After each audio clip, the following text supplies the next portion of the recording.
Assalamualaikum warahmatullahi wabarakatuh, anak-anak ibu semuanya.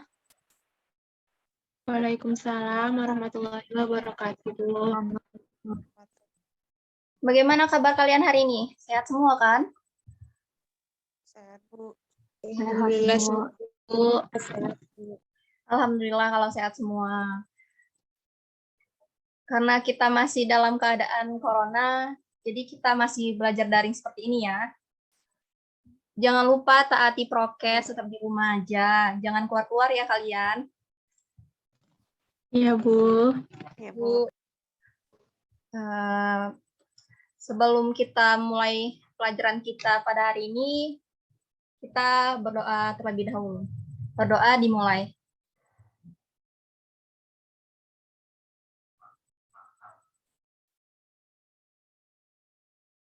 Berdoa selesai. Baik, Ibu akan mengirimkan link absen pada hari ini. Bentar ya, Ibu kirimkan.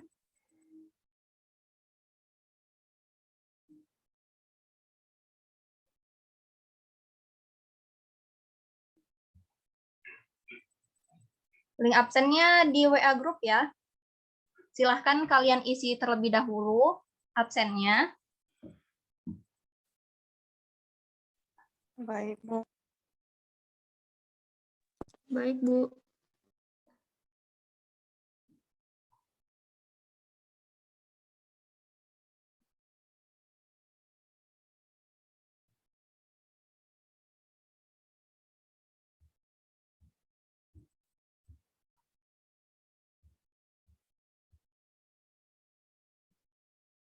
Baik, udah?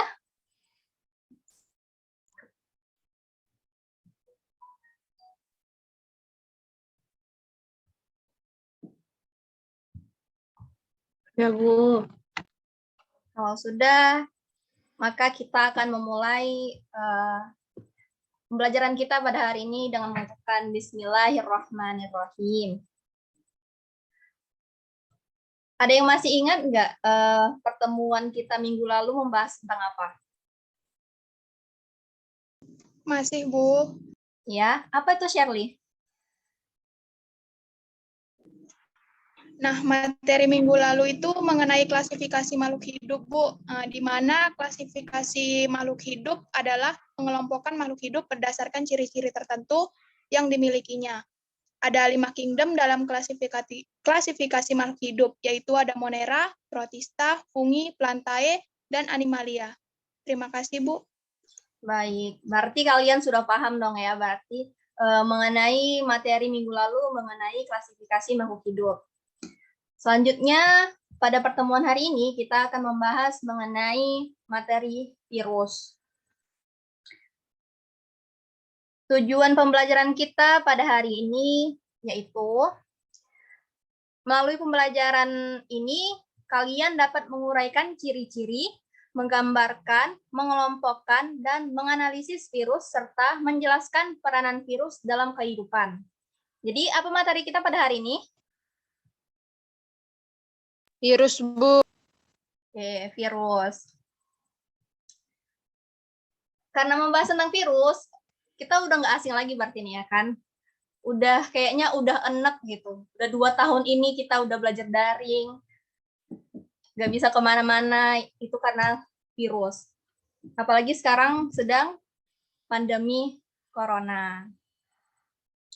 Baiklah, Ibu akan men-share materi kita.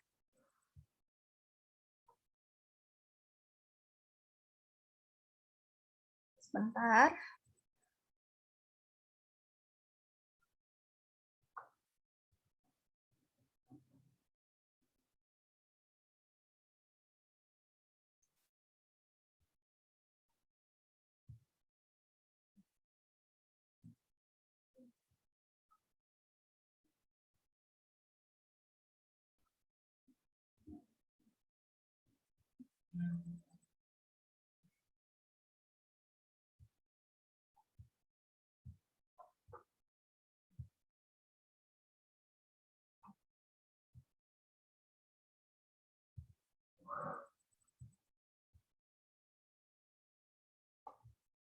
Apa sudah terlihat? Sudah, Bu. Ya, Bu.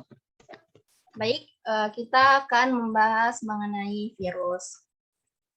Apa sih itu virus? Jadi virus itu berasal dari bahasa Latin yaitu virion yang artinya racun. Nah, virus ini dimulai atau ditemukan pada tahun 1883 dengan ditemukannya penyakit yang menyebabkan adanya bintik-bintik kuning pada daun tembakau. Penyakit tersebut kemudian dikenal dengan istilah penyakit mozaik tembakau. Nah, yang menemukannya itu ilmuwannya yaitu bernama Adolf Meyer. Selanjutnya, ciri-ciri virus. Virus ini berukuran sangat kecil. Dan paling besar itu dia berukuran 200 mikrometer. Karena itu virus hanya dapat dilihat dengan mikroskop elektron. Tubuh virus terdiri atas selubung proton atau kapsid dan bahan inti.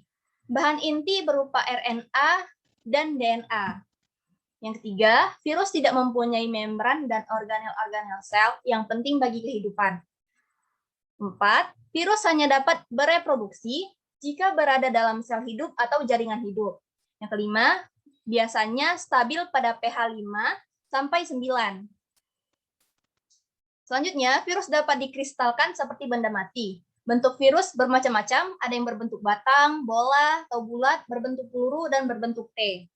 Yang terakhir, aktivitas virus dapat dihilangkan oleh sinar ultra ungu dan sinar X, tetapi zat antibiotik dan zat antibakteri lain tidak berpengaruh terhadapnya. Nah, ini dia struktur virus.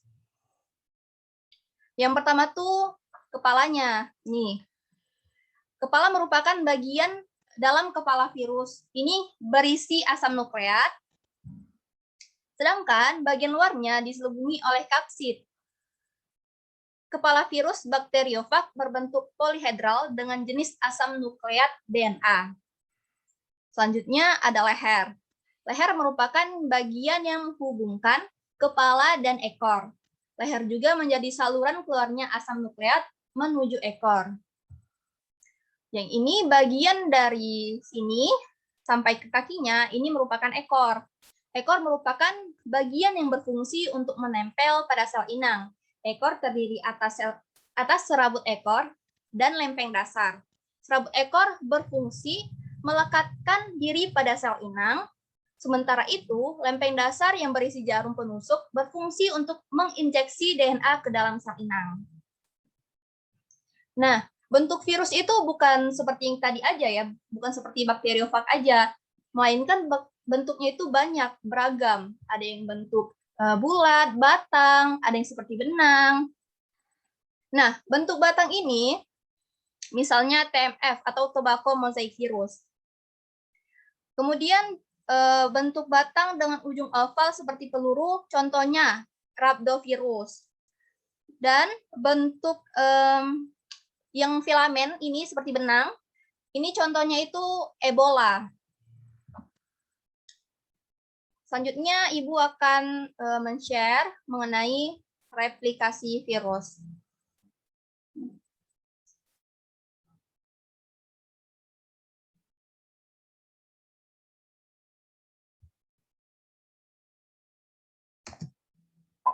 Virus merupakan parasit intraseluler yang menggunakan peralatan sel inang yang hidup untuk bereproduksi. Hal ini tidak dapat melakukan metabolisme, sehingga untuk melaksanakan aktivitas hidupnya, mereka harus menginfeksi sel inang. Di dalam sel inang, asam nukleat virus tersebut dapat memerintahkan sel inang untuk membuat salinan atau replikasi asam nukleat virus. Inang virus dapat berupa sel bakteri, sel tumbuhan, sel hewan, dan manusia.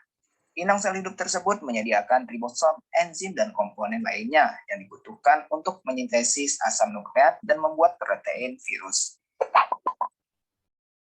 Pada dasarnya, cara reproduksi virus yang menyerang sel bakteri hampir sama dengan virus yang menyerang sel tumbuhan maupun sel hewan.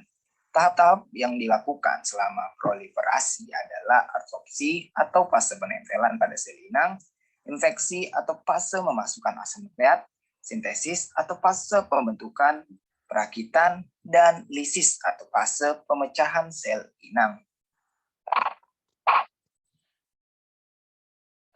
Berdasarkan tahapan-tahapan tersebut, cara reproduksi virus dapat dibedakan menjadi daur litik dan daur lisogenik. Berikut ini akan diuraikan kedua macam daur virus tersebut pada bakteriofage T4 atau fage T4 yang menyerang bakteri Escherichia coli. Seperti apa penjelasannya? Simak videonya setelah pesan-pesan berikut ini.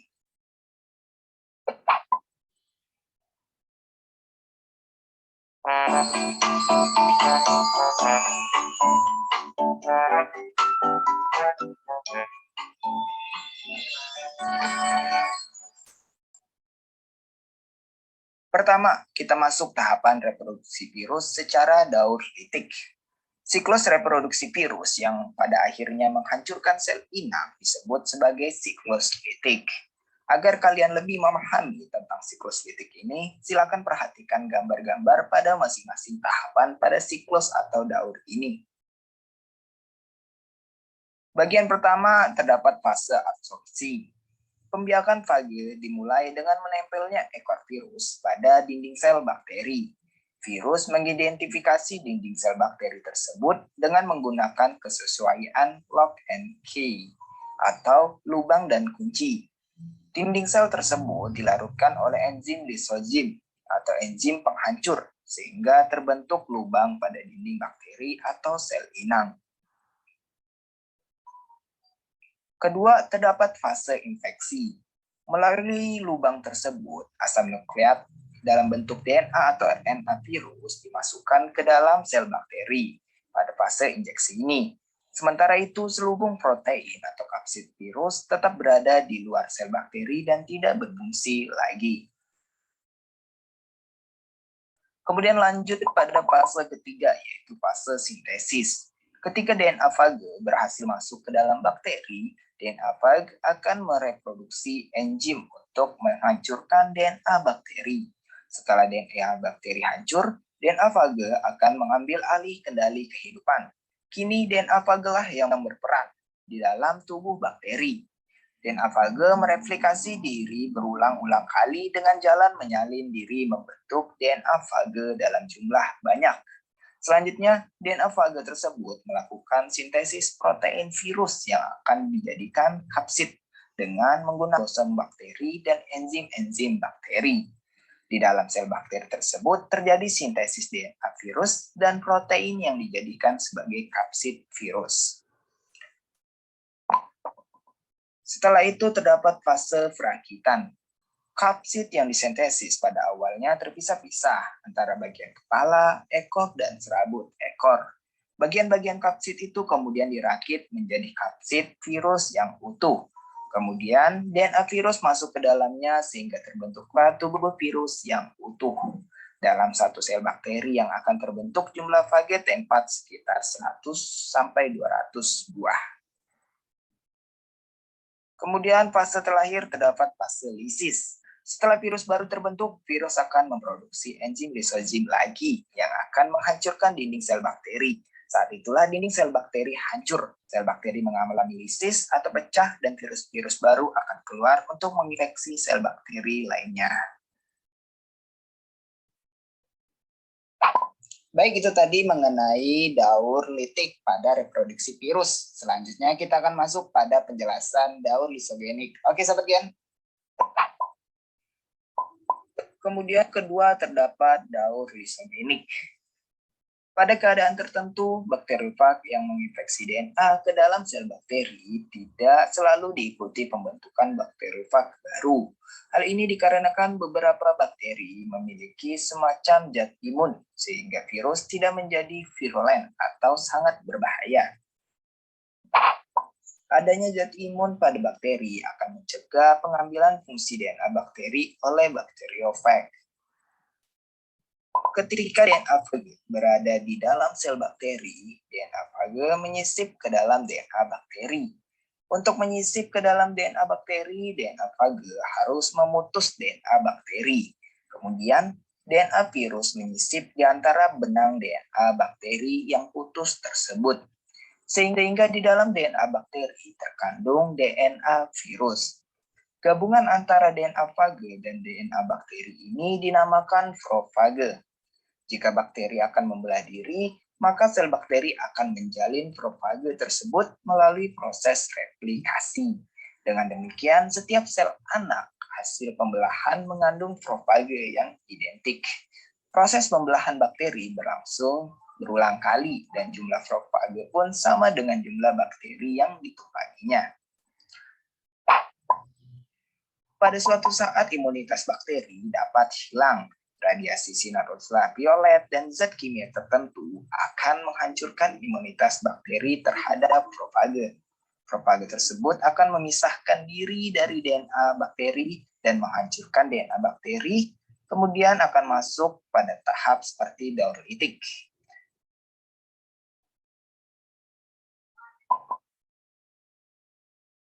Baik, itu tadi sedikit penjelasan mengenai reproduksi virus, baik secara daur litik ataupun daur lisogenik. Semoga materi kali ini menambah wawasan kita semua, dan sampai jumpa pada pembahasan mengenai materi virus di kesempatan lainnya. Terima kasih dan wassalamualaikum warahmatullahi wabarakatuh.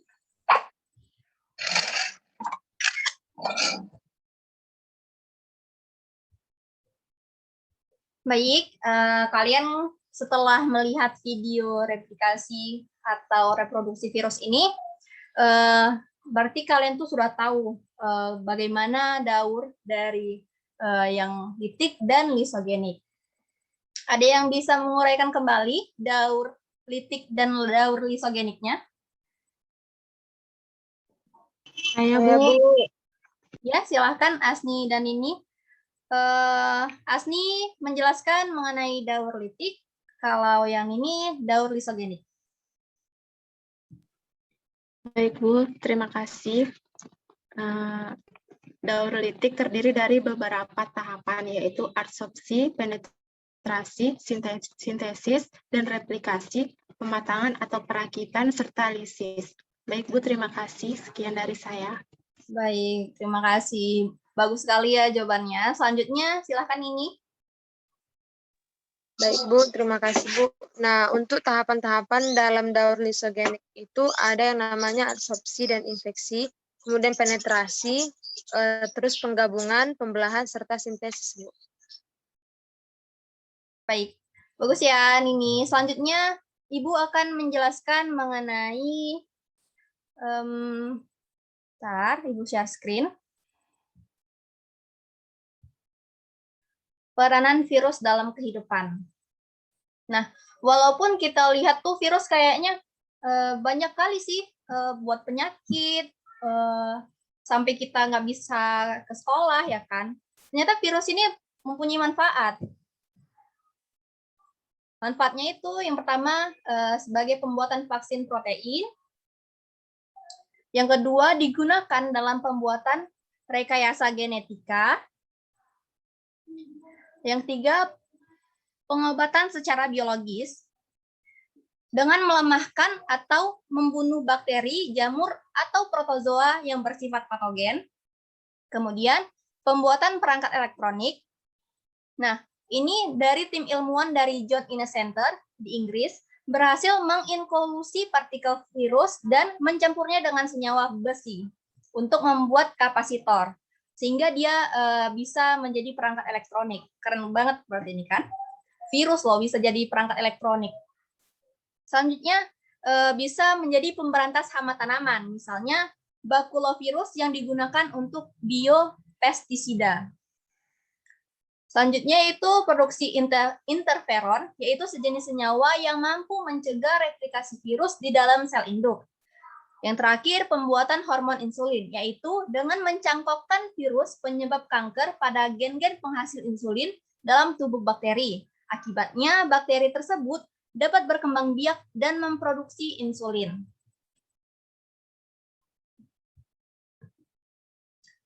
Nah, apa sih kita tujuannya buat membiakkan virus ini? Ternyata ada tujuannya. Yang pertama, untuk membuat vaksin, seperti yang tadi sudah dibilang, manfaatnya. Yang kedua, untuk mengetahui ciri-ciri fisik dan kimiawi struktur tubuh virus. Yang ketiga, untuk mengetahui cara penyebaran virus. Yang keempat, untuk mengetahui masa inkubasi virus serta cara reproduksinya. Dan yang terakhir, untuk mempelajari perilaku dan cara virus menginfeksi tubuh inang.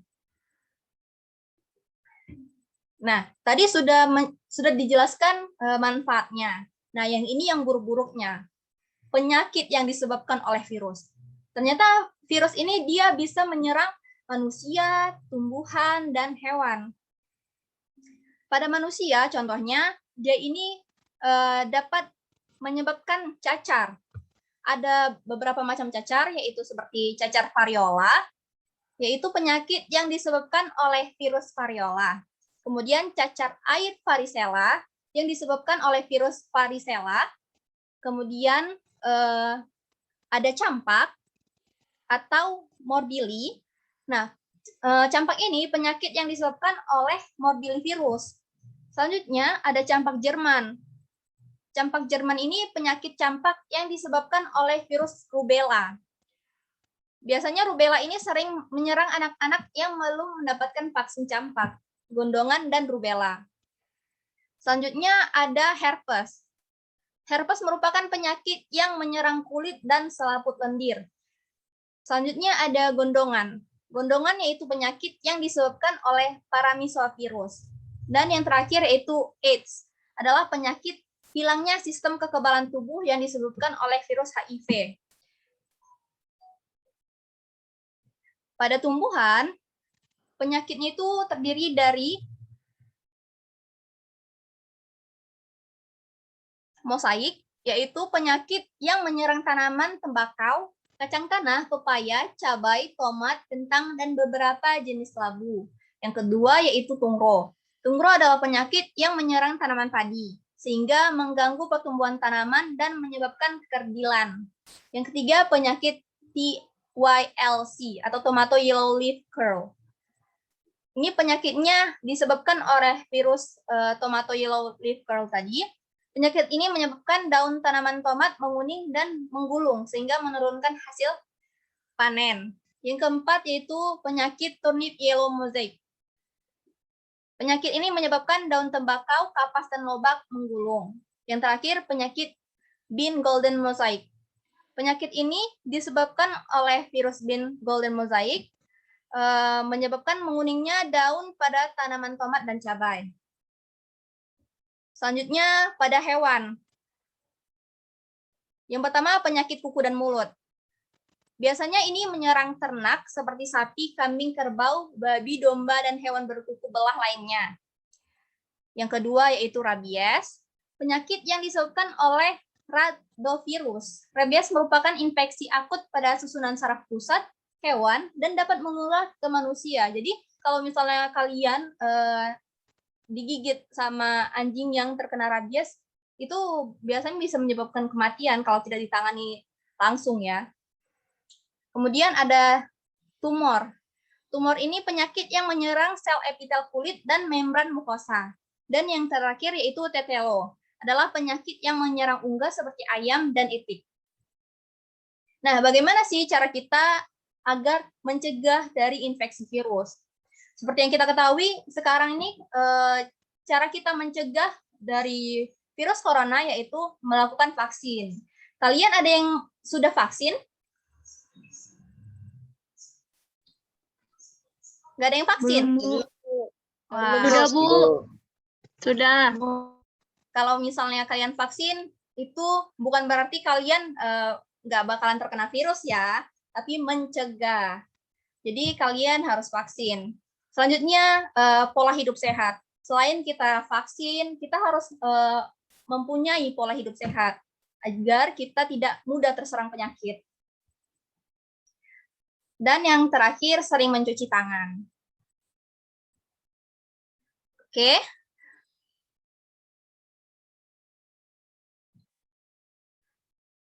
Baiklah, setelah Ibu memaparkan materi kita, apakah ada yang ingin bertanya?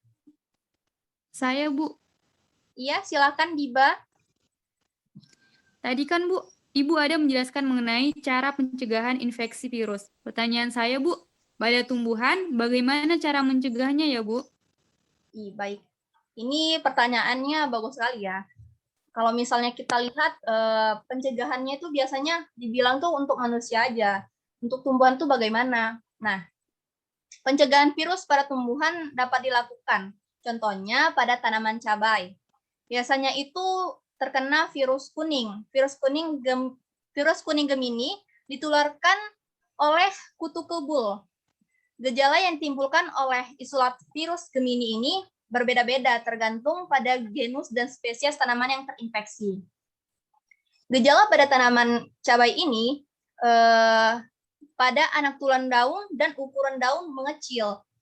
Pencegahan virus kuning ini bisa dimulai dari persemaian yang dilakukan petani dengan memperhatikan pembudidayaan cabai yang benar. Dimulai dari itu, kemudian menginkulasi ekstrak nabati bunga pukul 4 atau bayam duri kepada tanaman. Baiklah,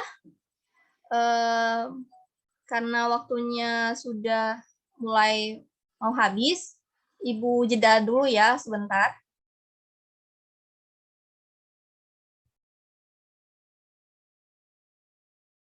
Baik, Ibu lanjutkan.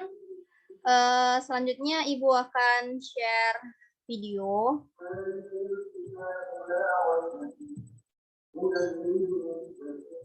Virus corona menyerang orang sebenarnya infeksi kita lewat bersum atau setelah pernapasan paru-paru. Virus yang punya 3 bagian utama. Protein corona ini akan nempel ini. Protein ACE2 itu ibarat tapi pasti virus ini akan masuk. Barulah aksi ini tubuh virus corona inti sel sehat untuk nipu sistem membuat inti sel jadi memproduksi jika infeksi dan di ini jutaan virus corona yang awalnya mungkin kena hari aja udah akan paru-paru kita dipenuhi oleh mereka. Bakalan ngerespon ibarat polisi dan tentara yang benar. Di sini virus kita, mereka bikin sel sehat kita. Mereka jadi nyata maka Tuhan. Buat sebagian besar kasus kuat, mereka pun akan bisa menang dari segala taktik virus corona. Tapi terkadang tubuh kita sedang bisa kena radang paru-paru. Akibat sel sehat di sini yang tahan buat kasus yang kritis ke aliran darah, akhirnya nyerang banget dan kita takut dan khawatir. Tapi ingat, kita pun makanan bergizi. Bukan lagi sekedar untuk sehat 5 sempurna, tapi untuk tubuh kita. Virus corona bisa parah kalau kita emang sakit. Tapi kalau tubuh kita sehat, kita punya harapan sih. Baik, itu tadi penjelasan mengenai virus corona. Agar kalian ini lebih berhati-hati lagi dalam lingkungan kalian. Selanjutnya, Ibu akan mengirimkan lembar kerja kepada kalian. Bisa dilihat di WhatsApp group. Silahkan kalian isi LKPD tersebut selama 10 menit.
Baik, karena waktunya sudah habis, ada yang ingin menjawab pertanyaannya? Saya, Bu. Oke, ada lagi yang lain? 2 orang lagi? Saya, Bu. Yang terakhir? Saya, Bu. Oke. Saya, Bu. Untuk yang jawaban nomor 1, Nini yang jawab, nomor 2 Adiba, dan yang terakhir Adel ya. Silahkan Nini. Baik, Bu. Untuk nomor 1, berilah nama bagian-bagian virus pada gambar berikut. Nah, untuk nomor 1 itu jawabannya kapsid, yang nomor 2 DNA atau RNA ataupun materi genetik. Kemudian yang nomor 3 itu leher, nomor 4 itu serabut ekor, yang nomor 5 lempeng dasar. Itu. Baik, bagus ya. Selanjutnya nomor 2, silakan Adiba. Baik, Bu. Nomor 2, uraikan daur lisogenik di bawah ini. Nomor 1 adalah tahap sintesis kembali profag setelah tahap pembelahan. Yang nomor 2 adalah tahap penetrasi materi genetik ke sel inang. Yang nomor 3 adalah tahap penggabungan profag dengan materi genetik sel inang. Yang nomor 4 adalah tahap pembelahan sel baru hasil pembelahan sel inang yang telah disisipi oleh profag. Dan yang terakhir nomor 5 adalah sel inang yang siap akan kembali melakukan sintesis. Sekian, Bu. Baik, terima kasih. Bagus jawabannya ya. Pertanyaan terakhir, silahkan Adelia menjawabnya.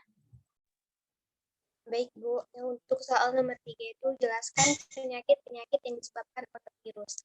Dan di sini ada beberapa penyakit. Yang pertama itu cacar. Cacar ini merupakan penyakit yang disebabkan oleh virus variola. Dan gejala-gejala dari penyakit virus cacar ini adalah masa inkubasi 12 hari selama 1-5 hari. Dan tubuh, demam, dan juga lesu. Kemudian muncul vesikula atau gelembung pada kulit, serta pustula atau gelembung yang berisi nanah yang membentuk kerak. Kemudian untuk penyakit yang kedua itu ada influenza. Nah, influenza ini merupakan penyakit pernapasan yang disebabkan oleh virus orthomysovirus. Dan gejala-gejala pada penyakit ini itu merupakan timbulnya demam, badan menggigil, kepala, batuk kering, nyeri otot menyeluruh, dan kehilangan nafsu makan. Dan untuk penyakit ini itu merupakan penularan penyakit influenza ini dapat melalui udara saat berdekatan dengan penderita yang sedang batuk ataupun bersin atau melalui kontak tangan yang terkontaminasi. Kemudian yang ketiga itu ada penyakit AIDS. Nah, penyakit ini itu merupakan penyakit yang hilangnya sistem kekebalan tubuh yang disebabkan oleh virus HIV. Nah, virus HIV ini merupakan anggota dari famili Retoviridae, subfamili Lentivirinae, dan genus Lentivirus yang menyerang sel limfosit T CD4. Dan kemudian untuk yang selanjutnya itu ada penyakit SARS. Nah, penyakit ini itu merupakan berupa gangguan akut pada saluran pernapasan yang dapat menimbulkan kematian. Pada penyakit SARS ini, contohnya itu seperti sekarang yaitu coronavirus. Coronavirus yang kita kenal itu adalah COVID-19 yang merupakan penyakit berupa gangguan akut pada saluran pernapasan dan dapat menimbulkan kematian. Dan penyebabnya itu jenis coronavirus. Terima kasih, Bu. Baik, terima kasih ya. Pemaparan jawaban kalian bertiga ini sangat bagus dan benar. Karena berhubung ini sudah mau sholat Jumat ya kan, maka kita akan menutup pertemuan kita. Nah, sebelum ditutup, coba ada yang bisa nggak memaparkan pertemuan kita pada hari ini?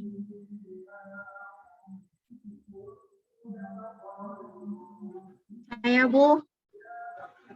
Baik, silakan Asni.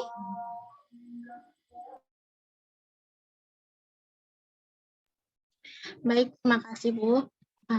Di sini saya akan mengulas kembali apa yang telah Ibu paparkan tadi, di mana virus mempunyai ukuran yang sangat kecil. Virus bukanlah sel sehingga tidak memiliki sistem organel. Hanya dapat hidup pada sel yang hidup bersifat parasit atau obligat. Bentuk virus bermacam-macam, ada yang bentuk batang, bola, atau bulat. berbentuk peluru, dan berbentuk seperti huruf T. Secara lengkap, virus yaitu anggota virus itu yaitu ada kepala, leher, dan ekor. Terus dalam tubuh virus terkadang salah satu asam nukleat dan RNA. Nah, virus mempunyai kemampuan berkembang biak atau memperbanyak diri. Proses ini disebut replikasi. Ada dua cara replikasi virus, yaitu secara litik dan secara lisogenik. Nah, tahapan secara litik yaitu adalah absorpsi, penetrasi, sintetis, dan replikasi atau perakitan, serta lisis. Nah, tahap yang selanjutnya itu ada tahap lisogenik, yaitu adsorpsi dan infeksi, penetrasi, penggabungan, pembelahan, dan serta sintesis. Nah, virus ini memiliki peran dalam kehidupan, baik itu menguntungkan maupun merugikan. Peran yang menguntungkan misalnya berperan dalam pembuatan interferon, profage, vaksin, pelemahan bakteri, antitoksin. Peranan virus yang merugikan menimbulkan berbagai jenis penyakit pada manusia, hewan, maupun tumbuhan. Nah, contoh penyakit pada manusia yang disebabkan oleh virus yaitu influenza, COVID-19, campak, rabies, cacar air, dan AIDS. Contoh penyakit pada hewan yang disebabkan oleh virus yaitu penyakit kuku dan mulut pada ternak, rabies, tumor atau kutil, dan tetelo. Sedangkan contoh penyakit pada tumbuhan yang disebabkan oleh virus adalah mosik virus pada tembakau, virus tungro pada tanaman padi, dan penyakit TYLC pada tanaman tomat. Sekian Bu pemaparan dari saya. Terima kasih. Saya kembalikan kepada. Baik, bagus sekali pemaparan oleh Asni nih ya. Kita beri aplaus dulu untuk Asni.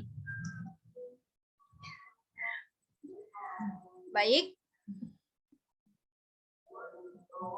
Selanjutnya setelah pemaparan dari Asni, kita tutup pertemuan kita pada hari ini. Sebelumnya Ibu akan mengirimkan tugas untuk dikumpulkan di minggu depan di grup WA. Jangan lupa dikerjakan. Baiklah, Ibu tutup pertemuannya dengan mengucapkan lafaz hamdalah. Alhamdulillahirabbil alamin. Baik, terima kasih. Wassalamualaikum warahmatullahi wabarakatuh. Waalaikumsalam warahmatullahi wabarakatuh. Terima kasih, Bu. Bu.